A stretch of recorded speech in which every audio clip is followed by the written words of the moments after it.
We'll be right back.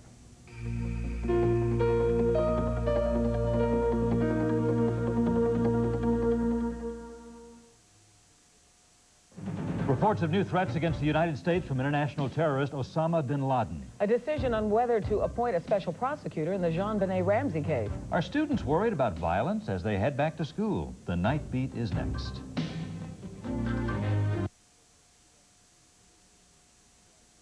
First time I held these shots in my hand, I knew I had to tell people about the Kodak Advantix camera. Look at that one. I think we broke up right after that. Hey, can I tell you about the Kodak Advantix? Take a look through there. Yeah. It's drop and loading. People get such a kick out of this. It's like magic. It's got 3 picture sizes. Panoramic, you could span all of that. Right. Or you could take a bunch with yours and just staple them together. That's pretty neat. Can you find a picture of me sleeping? Right here on my index print. I like to think that I'm an ambassador of the Kodak Advantix camera. Well, now it's time to check in with Nightline, and Ted Koppel previews tonight's program. Tonight on Nightline, the Get Tough policy against terrorism. Will it prevent new attacks or unleash a fresh wave of terror against Americans? On Alert, how worried should we be? On Nightline, followed by Politically Incorrect tonight. That's Nightline after your local news, and that is 2020 Friday for this week. We thank you for joining us. Remember, we're in touch, so you be in touch. I'm Hugh Downs. For all of us here at 2020, have a good and safe weekend, and good night.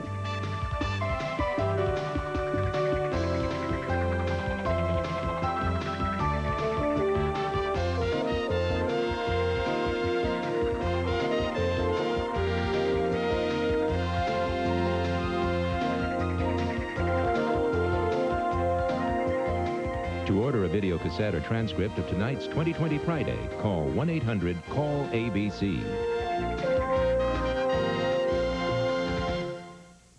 2020 has been a presentation of ABC News. More Americans get their news from ABC News than from any other source. ABC News, now. Find out why this man's lucky to be alive on Hard Copy. Tonight on 2. Georgia, Illinois, Maryland, Massachusetts, Michigan, Virginia. In less than 60 seconds, you can become a multi-millionaire. Welcome to the big game. And good evening, everybody. I'm Glenn Burns with Allison Pittman of KPMG Pete Marwick. It's Friday, August the 21st, and tonight's big game jackpot is an estimated $22 million. Now, to win the jackpot, all you have to do is match all 5 white balls plus the gold big money ball. So good luck. Your first big game winning number tonight is the number 6. Up next, we have 16, followed by the number 19. Don't forget, tonight there are 8 other ways to win, too, with prizes ranging from $1 to $150,000. 48's next. That'll be followed by the number 28. Now for the gold big money ball. The gold big money ball number tonight is 11. Again, your big game winning numbers are 6, 16, 19, 48, 28, and the gold big money ball is 11. Now, if nobody matches all 6 numbers tonight, Friday's big game jackpot could be worth $24 million. Join us then on your exclusive station for the big game.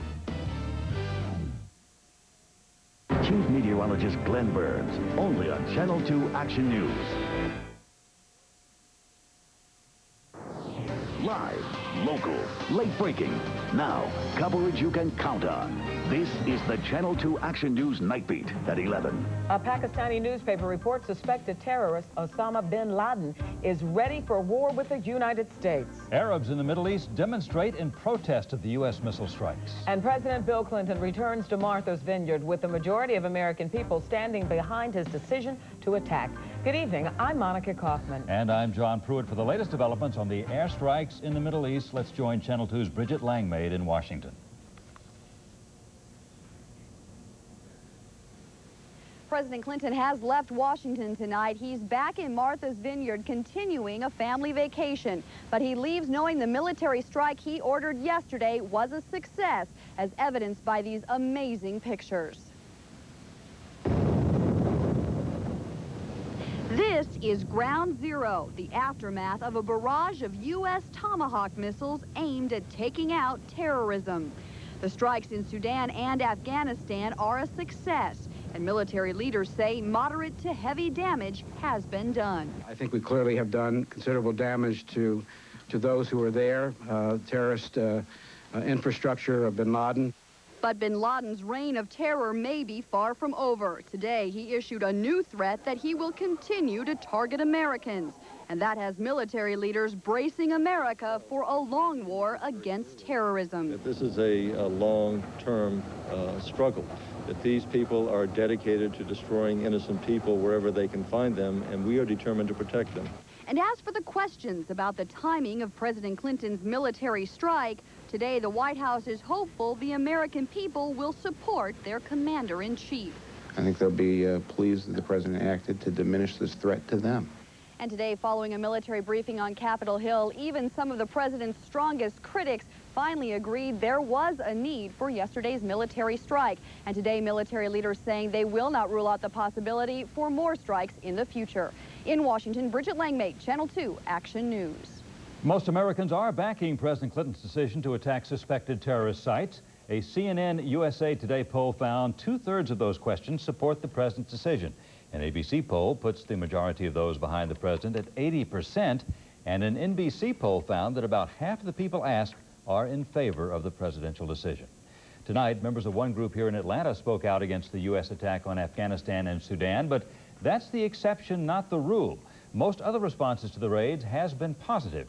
Many local radio callers have been expressing their approval over the airwaves. Channel 2's Greg McCampbell joins us now live from the studios of News Talk 750. Greg? That's right, John. If you want to know what's going on with Atlantans and what they're saying, all you have to do is turn on and turn up your radios, and you'll hear exactly what's on their minds. Let's go back to the phones, 404-367 WGST. And the time we have remaining, this is Randy in Jasper. Randy? Hi, Plenty. Just down the street from WSB Radio, WGST radio talk show hosts have more callers than they can get on the air. You're right about that. 8:59 news next.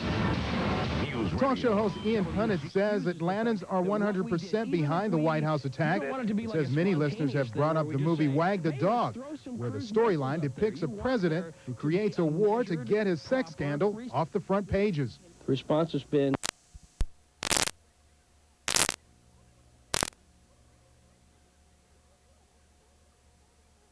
Well, they're plots. We have isolated countries that practice terrorism. We've worked to build an international coalition against terror. But there have been and will be times